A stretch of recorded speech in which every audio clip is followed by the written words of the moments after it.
Hello, everybody.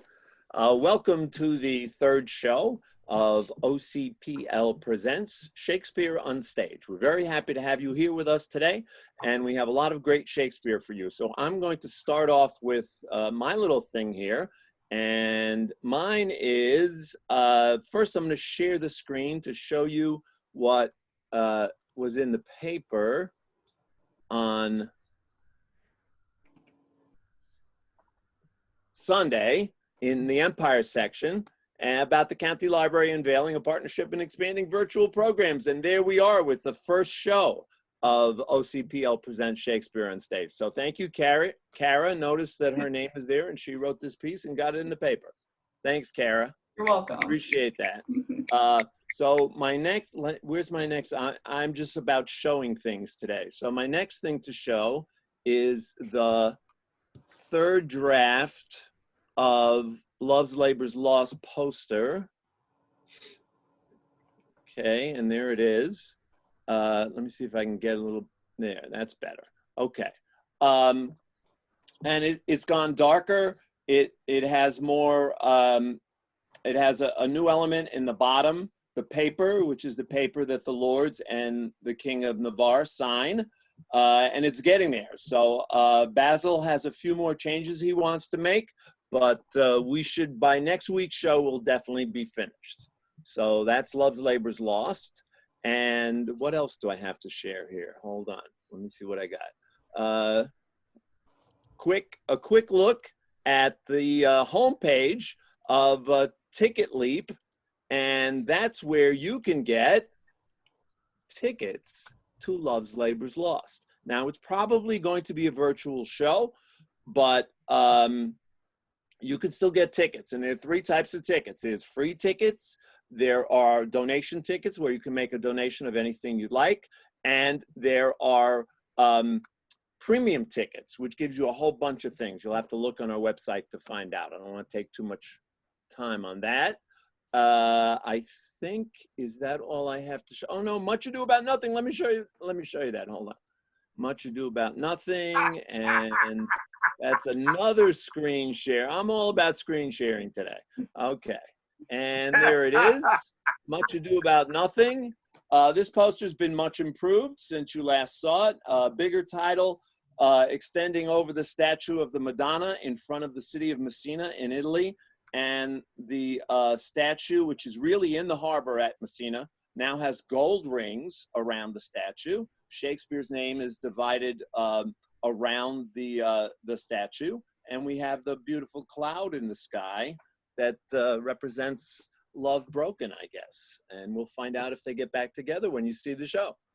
And the last thing I don't need a screen share for is to show you that Shakespeare has purchased a thermometer scan. So whenever we get to the point where we can do an actual show in the park, which we hope to be for Much Ado About Nothing, every audience member's temperature is going to be scanned. There will be one entrance to get into the park and one place to leave, although we'll leave two open for fire purposes. But so everybody will be checked and we will be social distancing. So please remember that. And with that, I'm going to throw it to Kara Luddy, who is going to tell you all about OCPL, all the wonderful things that OCPL is doing. Go ahead, Kara. Hi, I'm Kara Luddy, and I'm the Communications Assistant at OCPL, and I have a few library updates for you today. So first off, we are working on introducing library pickup that is going to start on May 26th, and we will have more details for you about that next week, so be sure to check our social media. My second update is to remind you to take the 2020 census. It is still happening and you can respond online or by phone. If you want to learn more about how to do that, you can visit our website onlib.org and click on the blue banner at the top, or you can go to 2020census.gov, the official website, and you can start filling out the census there. It's really important that we all fill out the census because it determines how much funding our community gets for schools, hospitals, roads. It's really critical. And my third update is I wanted to go over some of the virtual programs that the library is offering this upcoming week.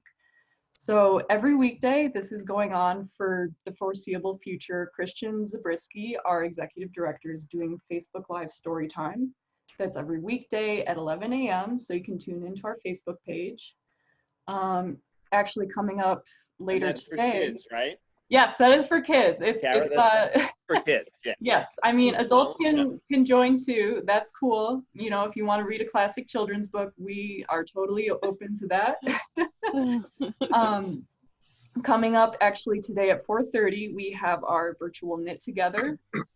So that is on Zoom, and you can join us and you can work on your crocheting or your knitting with a librarian. Coming up tomorrow at 10 a.m., we have our genealogy program, Military Records Research. So we've been doing a lot of genealogy programs to help people understand how they can do their family research from home. So tomorrow's program will talk about how, you know, even if your ancestors didn't serve in a war or fight in a war, you can still look them up using military records, and we'll show you how to do that from home. Coming up on Monday, May 11th, we have partnered with CCE Onondaga and the Onondaga County Master Gardening Program to introduce some basic gardening Zoom meetings just to teach patrons how to, you know, get a better handle on their backyard garden.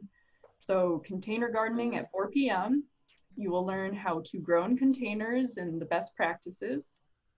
And then coming up on Wednesday, May 13th, we have our online book discussion. So if you have been reading a lot of great books and you miss talking about it, you can join our book discussion on Wednesday at 6:30 p.m.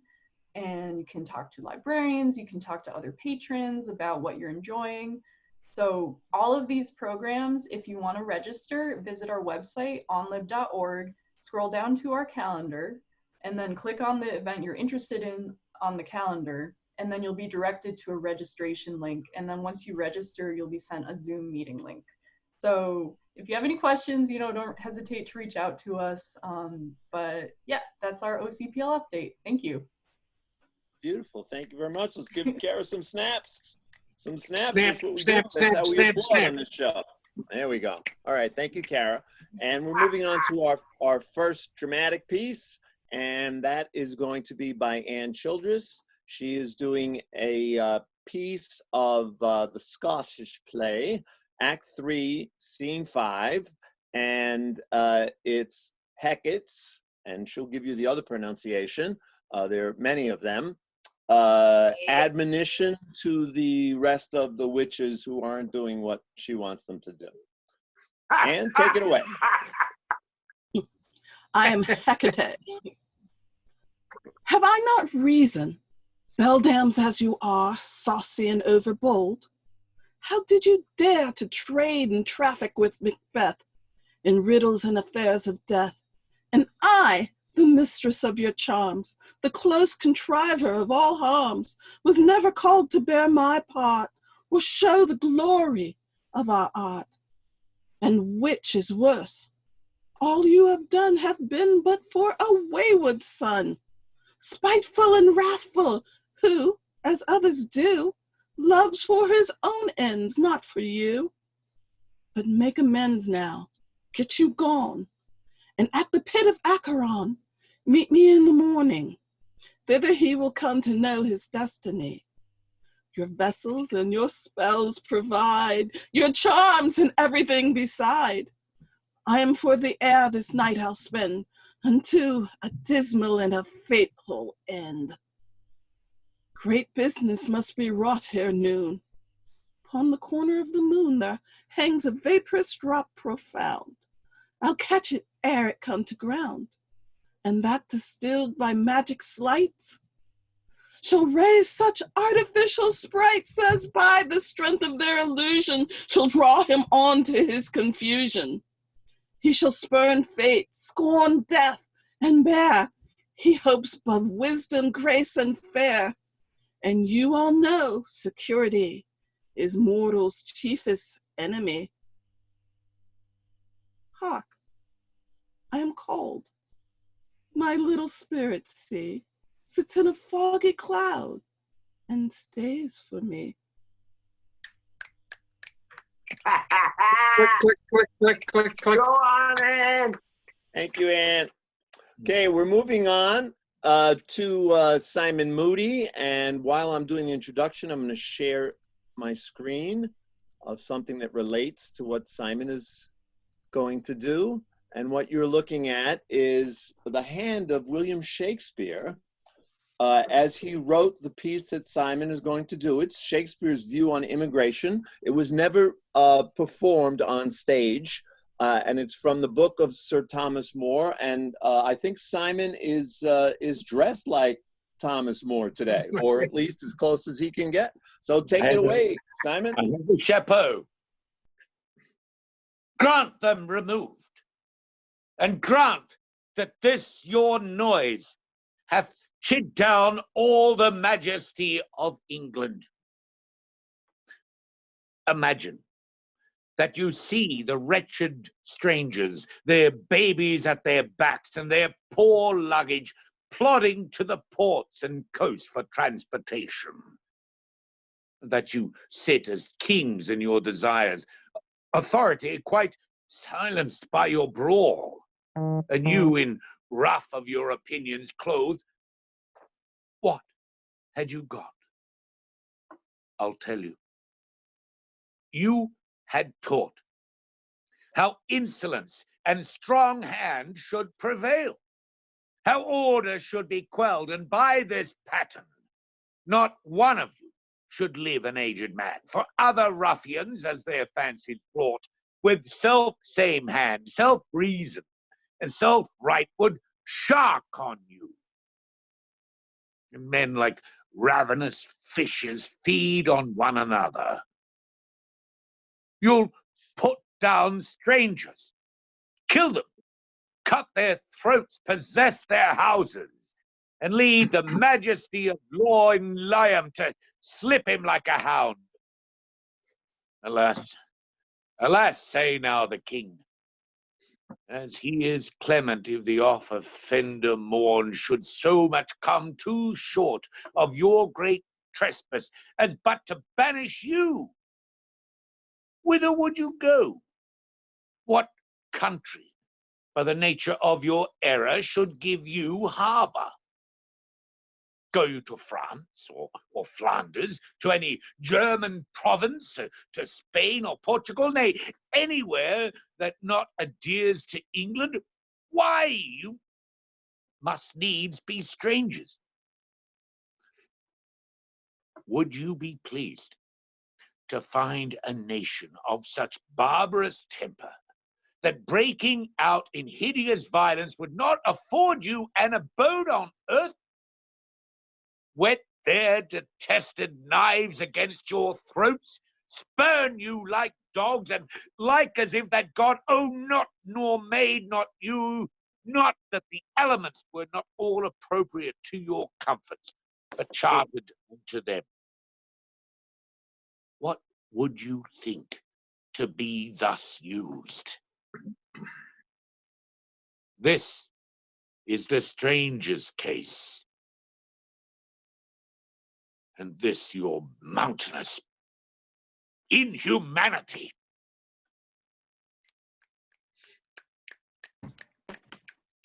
Click, click, click. Good job, Simon. Nice job. That's my man right there. Thank you, Tony Brown. All right, we're Yeah, moving thank you. on. We're moving on to Jacob Garofalo, who is doing a song, although he's not going to sing it. He's going to say it. This is Queen Katherine's song, Henry VIII, Act 3, Scene 1. Take it away, Jacob. Orpheus with his lute made trees, and the mountain tops that freeze bow themselves when he did sing. To his music plants and flowers ever spring, as sun and showers there had made a lasting spring. Everything that heard him play, even the billows of the sea, hung their heads and then lay by. In sweet music be such art, killing care and grief of heart, fall asleep, or, hearing, die.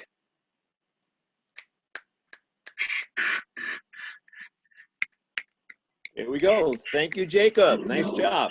And we're up to me. And it's going to be sonnet 12, which is When I Do Count the Clock. Let's hope I don't mess it up like I did yesterday.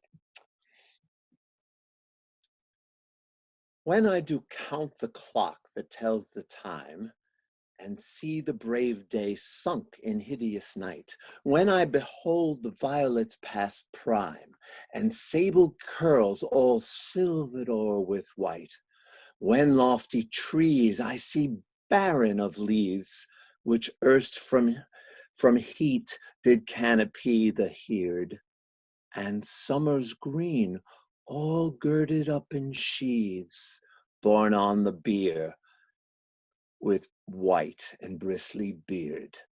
Then of thy beauty do I question make, for thou among the wastes of time must go, since sweets and beauty do themselves forsake, and die as fast as they see others grow. Yet nothing 'gainst time's scythe can make defense, save breed to save him when he takes thee hence.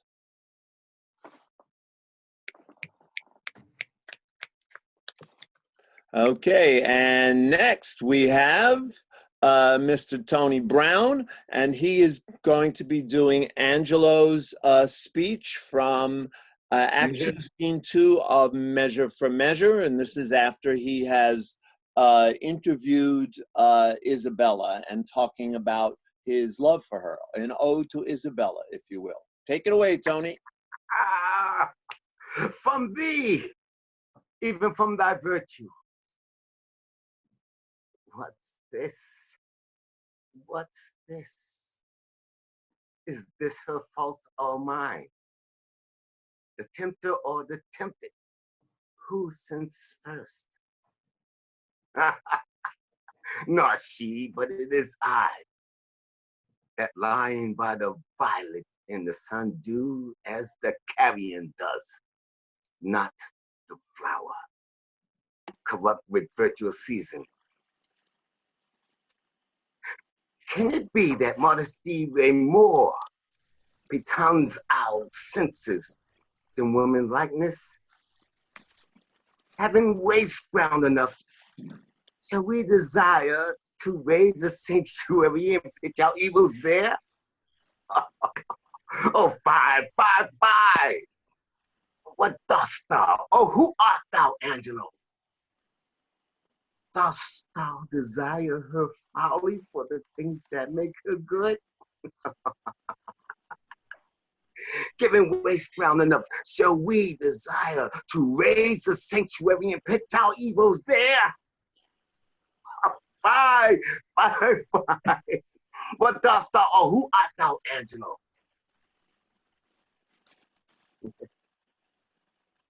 Oh, shall we desire to raise a sanctuary? Oh, let her brother live. Thieves for their robberies have authority when judges sin themselves. What do I love her? That I desire to hear her voice again and feast upon her eyes? What is I dream on? Oh, cunning enemy, that thou have the authority.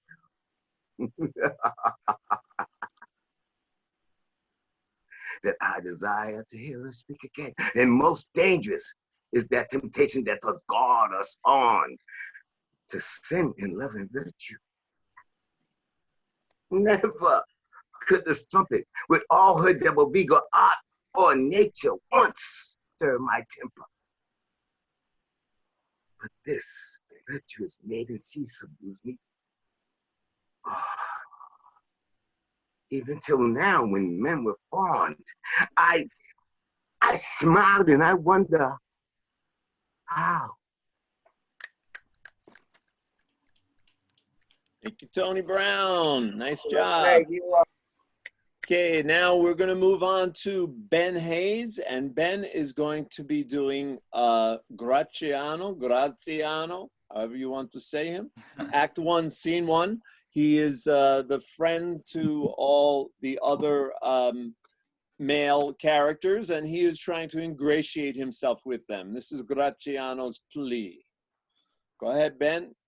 You're on. Let me play the fool. With mirth and laughter, let old wrinkles come, and let my liver rather heat with wine than my heart cool with mortifying groans. Why should a man, whose blood is warm within, sit like his grandsire cut in alabaster, sleep when he wakes and creep into the morning jaundice by being peevish? I tell thee what, Antonio, I love thee, and it is thy love that speaks. There are a sort of men whose visages do cream and mantle like a standing pond, and do a wilful stillness entertain, with thoughts of wisdom, gravity, and profound conceit, as who should say, I am Sir Oracle, and whenever I ope my lips, let no dog bark. Oh, my Antonio, I do know of these that are therefore reputed wise for saying nothing, when, if they should speak, would almost damn those ears, and, if they would listen, would call their brothers fools. I'll tell thee this another time, but fish not this melancholy bait, this fool gudgeon, this opinion. Come, good Lorenzo, bear ye well a while. I'll end my exhortation after dinner. Thank you, Ben. Very nice. And now we move from Shakespeare's words to talking about Shakespeare and his authorship. And Samuel Tamburo has written a very nice piece about Shakespeare's authorship, and he is going to give it to you now as soon as I unmute him. There he goes. Sam, you're on. Thanks, Ronnie. Shakespeare. Who was this guy? Many years ago, I read a volume challenging authorship by William from Stratford on Avon and proposing that the real author was one Edward Devere, the 17th Earl of Oxford, and that for a variety of reasons, Devere's rightful claim to the works was secreted and defaulted to the country bard from Stratford. Interesting and convincing at the time, but put off for another day. The Shakespeare-Oxford Fellowship is a gathering of scholars and literati who mostly espouse that Devere, and not Will from Stratford, was the one to be credited with these volumes. In 1920, J.T. Looney, 100 years ago, wrote a piece, Shakespeare Identified, in which he disputed the legitimacy of Will from Stratford's claim to this authorship and posits Devere as the true author. The field is narrowed to the two, with Francis Bacon, Walter Raleigh, and others being eliminated as possibilities. Trust me on that one. Much of his intricacies of British culture and court life, there being little or no evidence of Shakespeare from Stratford being an acknowledged author in his day. There were scant and shaky signatures, and his indifference to theater matters after retirement, with only a pecunious interest in the trifles of business matters back out in way distant Stratford. In defense of Will, I mentioned that Looney himself alludes to a meetup between young Will, his father John, and the Earl of Southampton, who led a troupe of actors through Stratford at a time when Will would have been exposed to theater. His father, as the titular mayor of Stratford, would have had a right to express approval of the shows before performance in the town. This was an obvious opportunity for young Will to engage with and likely travel with a troupe for his admitted theater career in London. And as the son of a local municipal leader, he likely would have had opportunity to attend the better school. Even the Oxfordians, as they term themselves, would concede that Ben Jonson, the well-known other playwright of the era, said Will knew a little Latin. If so, he obviously learned it at school, since Latin, being a dead language then for over 1,000 years, could not be picked up on the playgrounds of Stratford or street corners of London. And record keeping in the 16th century was incomplete for Will as well as for other artists of the day. Also, there is no existing play written in the hand of Edward Devere. But there are more issues with Will as the writer. First off, there survives no notation, letter, document, or other evidence that he ever wrote anything other than a few hand-scratched lines, signatures that defy literacy itself. And there's no reference made by anyone in his day to his being a playwright. Furthermore, more than one of these works was based upon other works written, for example, in French or Italian. Hamlet upon a French story. Othello was based upon an Italian novella that was never translated into English. Will was versed in neither language. Devere read both. The Oxfordians take great pains to point out that Will, upon his retirement and return to Stratford, made no comment or allusion to any matter dealing with the many scripts then being produced on the stages of London, and engaged himself only with petty lawsuits and business dealings that lined his pockets rather than established a literary legacy. A little about Edward Devere. He was born to the higher reaches of British nobility, being last in a long line of earls who began with a comrade of William the Conqueror. Their status and wealth grew until Edward was named Great Lord Chamberlain to Elizabeth I. As such, he would take important roles in sacred court functions. He could not be identified as a lowly playwright, which in that day would bring shame and disdain to his house and position. As a scholar and trained lawyer, Devere would be familiar with the ins and outs of English history and court life, as well as the myriad of historic, classical, and even scientific items that riddle the pages of these many scripts. As an example, there is one reference to a legal case named Hale in a comedy, where only a barrister or solicitor in the English courts would have knowledge to quote in comedy or drama. And why, might you ask? It's because the legal opinions of the day were written in an obscure form of Norman French that only someone like Devere could have read and related. Unlikely our will was on that page.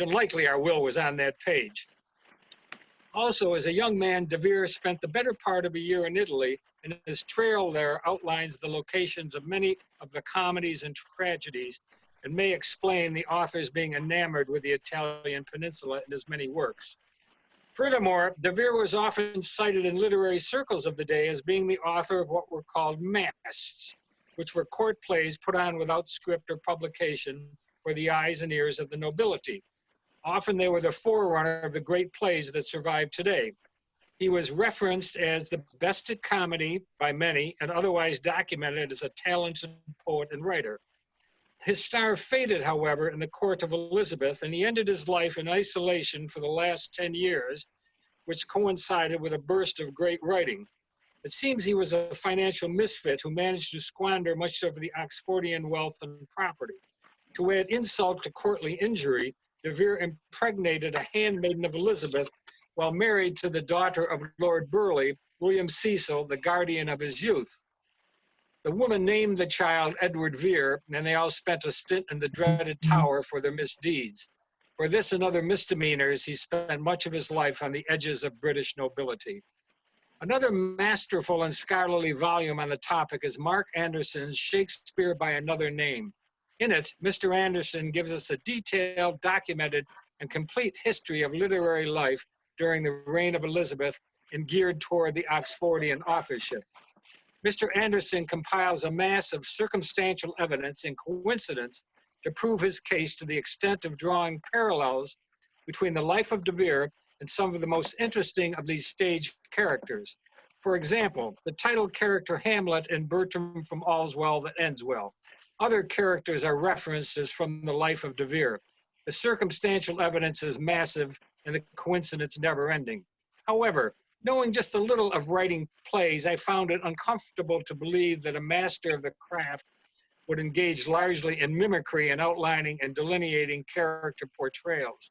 And yet, one leaves Anderson's pages with a strong belief that Edward Devere, the 17th Earl of Oxford, had a heavy hand, if you'll excuse the pun, in the creation of these works. Was he the real Shakespeare? I went away a believer, but was not convinced. Why, might you ask? Well, maybe because I'm a lawyer, and as such, must find some evidence to prove the case, direct evidence. Are we left only with circumstance and coincidence? By legal standards, circumstantial evidence must prove the case to a moral certainty, a standard that exceeds even a reasonable doubt, quite a bar to leap. There are examples of direct evidence. While in Mantua, I believe that's where it was, Devere came across and viewed murals by an Italian artist of the Mannerist style named Giulio Romano. Those murals then appeared in The Rape of Lucrece and are described by her while held in that room. In addition, the line I had the privilege of saying as Capulet in Romeo and Juliet to my wayward daughter was, "Fettle your fine joints 'gainst Thursday next, and go you with Paris to St. Peter's Church." Oxford had been in those places, and St. Peter's Church in Verona is not even its most distinguished church. Are you impressed yet? You should be, because there is little way that Will from Stratford could have had personal knowledge of these minute details of location in Italy. Want more? Okay. Hamlet is derived from a story in French, not English. There was no character named Polonius in that French tale, yet Oxford, after the death of his father as a 10-year-old, became the ward of William Cecil, Lord Burleigh, who was to become chief counsel to Elizabeth herself. Oxford had a love and hate relationship with the man and married his daughter Anne. This is the same wife to whom he was unfaithful, which to no surprise led to his banishment from courtly circles.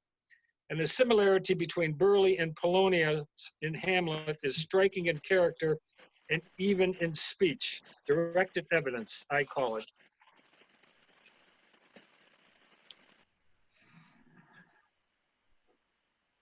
A quarto of Othello I saw was listed as by William Shakespeare.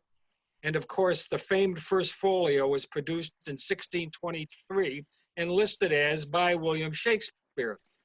Put together by Hemmings and Condell, reputedly his friends, and signed on by no less distinguished a group of actors that contained Richard Burbage and Will Kemp, it stands as a testament to our man from Stratford. No wonder he has survived in authorship for these 400 years or so.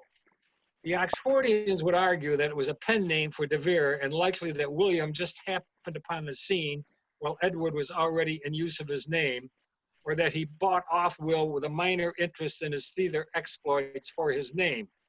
The coincidence of naming is a coincidence hard to accept, and the proposition of a buy-off of his name flies against their position that William Stratford himself was a tight and two-fisted business type that spent his time making his own good deals. If so, he likely was that man in London with a major impact on theater, its creation, presentation, production, and maybe writing. There is a scholarly neglect of this tie, and that likely existed between these prime movers of the Elizabethan theater. In those days, it is certain that collaboration was common, since the scripts were owned by the companies and not the authors. They were often augmented and edited and passed through many hands. Multiple authorship, a distinct possibility. Or was it really Devere they feted with the First Folio? Take a note on this. It was dedicated to the two Earls of Pembroke, who were family to Edward Devere, the 17th Earl of Oxford. In any event, Devere ended in such a state that he wished his name be buried with him. That's what he said. He had no desire for notoriety or the fame of authorship, and his wish has been honored by literary posterity. Our friend Will carries the banner of these wonderful works to be enjoyed by all for generations on end. Thank you for listening. Thank you, Sam. Everybody can get their brains going now. Thank you, Sam. So that's the end of our show for today. We're very happy to bring it to you. Next week, we will have another exciting show. So tune in next week at 2 o'clock or, excuse me, look on the OCPL page for Shakespeare Unstaged, OCPL Presents Shakespeare Unstaged, or look on the YouTube page of Syracuse Shakespeare-In-The-Park, because we take the recorded version and we put it up there too. So you can see it all, back to the beginning. And thank you very much to all our players. Thank you for being here. Everybody wave goodbye. Thanks, and Ronnie. we're done. Bye. Bye. Thank you. Bye.